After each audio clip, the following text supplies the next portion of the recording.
after the offseason, like this felt like the season. Certainly, you know, with Tim, I don't know if you've been reading Trojans Wire, but like Tim cranked out like 5 or 6 stories. It's like the bear coming out of hibernation. So plenty to cover. And I think the illuminating thing for USC fans, and obviously any Big Ten fans watching here at the Voice of College Football will find this point of interest as well. But when we try and discuss the ongoing narrative about how seriously does Lincoln Riley take defense, it hit me. It really hit me that there's a nuance, I think, that I haven't been able to articulate. And I think maybe fans kind of have this in the back of their minds, but might not have been able to express it in a very specific way. But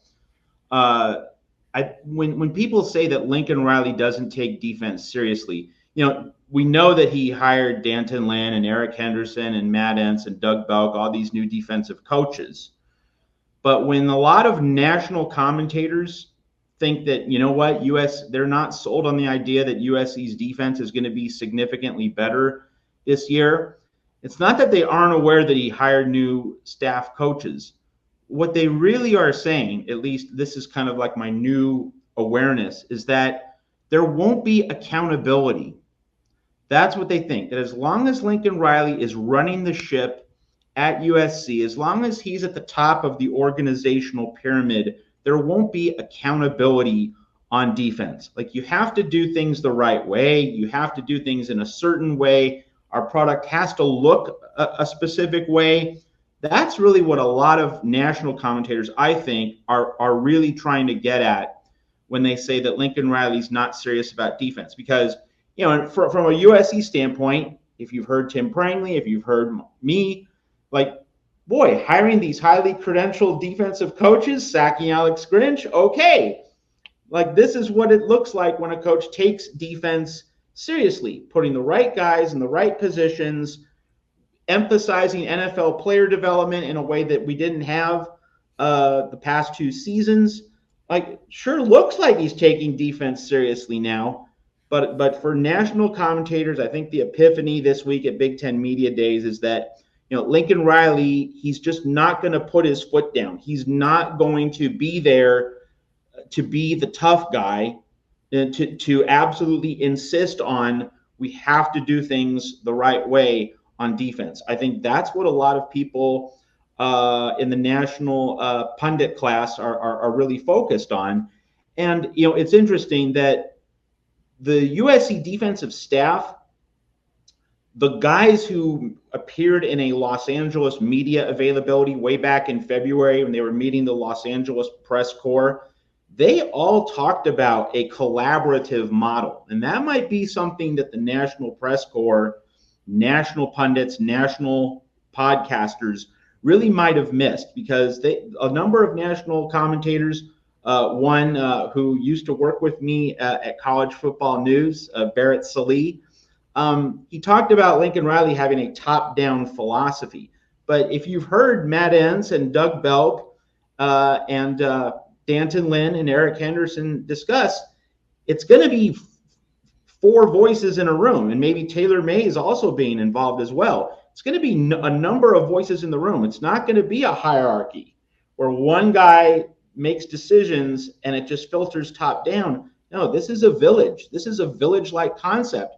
So the idea that Lincoln Riley is kind of imposing a blueprint on his defensive staff, that really doesn't seem to match the reality on the ground at USC. But I really think that, in my understanding of why a lot of people in the national press corps don't seem to think that Lincoln Riley gets it on defense, even after the defensive staff hires, I really think that's the nuance. They think that, hey, no matter how many good defensive coaches you have in that room, in that building, it's still Lincoln Riley making the decision. And I can see it to a point, especially in relationship to the fact that, you know, Benny Wiley is the strength coach. You know, Benny Wiley can coach however he wants to in his position, in his role. But with Lincoln Riley above him, you're not going to get the accountability and the ultimate end result. So I think that's really the way national media are perceiving Lincoln Riley. That's been the epiphany of the week at Big Ten Media Days. Matt, here would be my possible epiphany to add to that somewhat related, and I'm not going to take this to the bank for sure, but this is worth consideration, folks, would be when Lincoln Riley met with the Big Ten Network crew on the side set, when addressed the play calling to let him know, okay, not Ryan Day named by name, but it was brought to his attention, okay, we're seeing more and more top flight play callers as head coaches giving up those duties to focus on being the CEO with all these additional responsibilities and the massive undertaking that is a college football program in 2024. Does that cross your mind? Do you consider it? And he said, well, I'm going to do whatever's best for the program. But he pointed directly to the verification or confirmation of him holding on to the play calling duties as being, well, our offensive ranks back up that we're doing the right thing. And I thought, yes, that is true. However, you're not looking at the program holistically to say, possibly I could be a better head coach and leader of this entire organization. And I'm saying this possibly. I'm not saying that this is necessarily the gospel truth here, but it just seemed as though the total confirmation of him hanging on to play calling duties was their offensive rank nationally, and not necessarily looking at it as an opportunity to be a better head coach and getting involved in the other aspects of being a head coach. It's a really interesting point. He did mention that he he reassigned Luke Heward to quarterback coach as a way of reducing the amount of time he would have to, micromanage the offense, micromanage the quarterback position, freeing up his time blocks a little bit more for general oversight. One point that's really worth noting in light of this conversation, Mark, is that Ryan Day has given up play calling. He's entrusted that to Chip Kelly at Ohio State. So that's going to provide a really interesting set of stories to monitor. Like, how much better can Ryan Day become as a head coach, having delegated play calling to Chip Kelly? And how does USC do with Lincoln Riley continuing to call plays? It's also worth noting in what Lincoln Riley said on the Big Ten Network set, that the idea of reaffirming his need to call plays, Steve Spurrier, who would definitely know a thing or two about that, said, no, you need to keep calling the plays. And so, and I would add, Mark, that, if this was Caleb Williams' second year, if we were running it back in 2023, there would be a lot better rationale for Lincoln Riley to hand the baton to someone else, because there's already a very obvious awareness of what Lincoln Riley and Caleb Williams expect from each other. And so Lincoln Riley could just put the play calling in the lap of someone else and say, hey, you know what we want. This is the expectation. But with Miller Moss coming in, it would seem pretty necessary for Lincoln Riley to be captaining that ship and to be taking hold of the USC offense. You don't want to entrust this to anyone else, knowing that Miller Moss is not an established superstar. Could become one, but he just has that one Holiday Bowl masterpiece. We need to have Lincoln Riley in Miller Moss's ear this season, and I say that very literally because this is the year where we have the helmet technology. And so Lincoln Riley being able to talk to Miller Moss in the helmet, man, like that, there's real added value for USC with Lincoln Riley being able to be the guy in the headset for Miller Moss. Yeah, I am certainly not stating that Lincoln Riley has made a mistake by not giving up the play calling duties in this specific season, to your point, which is a valid one for sure.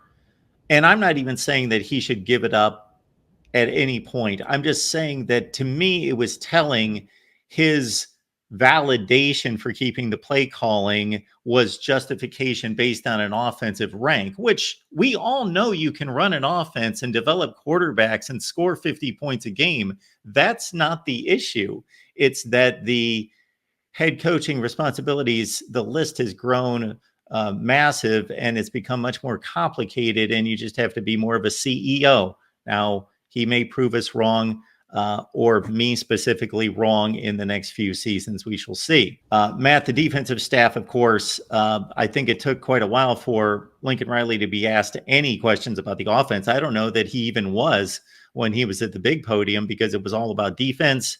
And to your credit, Matt, you have instructed America, and specifically Big Ten media, to pronounce D'Anton Lynn's name correctly. So I think that's been taken care of, I believe, because a number of people, I think, are increasingly getting it correct, me included. When he was first hired, I incorrectly pronounced his name as well. But the entire defensive staff, I don't think there's any question, at least at this point, that those were good hires. But it's always interesting to get the backstory of how those relationships were built, how those discussions came to be, at what point he knew D'Anton Lynn was the right guy. He said, shoot, we talked for 30 minutes the first time, and I just thought in my gut, this is the guy. This is the guy to turn this thing around.